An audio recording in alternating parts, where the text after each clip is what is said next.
Tranby has been around for 65 years. We are an education provider for Aboriginal adults across Australia, and we deliver a number of accredited courses for our community nationwide.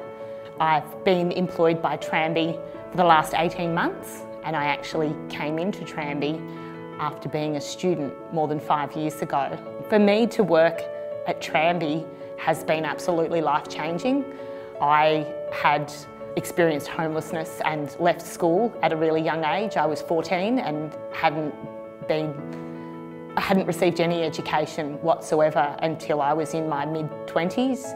And at this point I was a parent, so education was going to be a real challenge for me as I raised my children.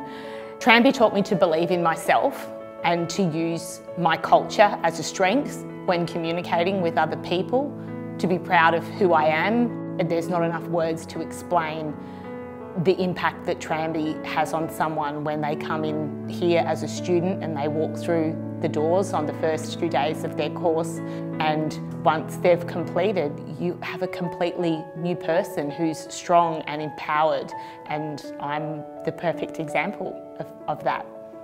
The funding is so important to continue with the good work that we do. Without the funding, we don't have the opportunity to continue to teach and to continue to educate our people. One of our courses we've got 60 people waiting to come along and do. If we're able to fill those places with funding, then we're able to educate more people. There's people across our country that don't have access to education and learning. How great would it be if we were able to pick up our education programs and take them to the community?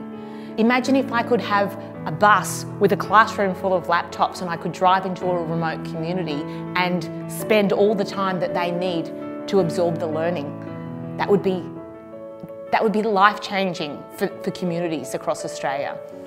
Isolated communities. Education is one of the most important things. It's been one of the most important things in my life to get me from being a homeless 14-year-old child to the COO of an organisation like Tranby.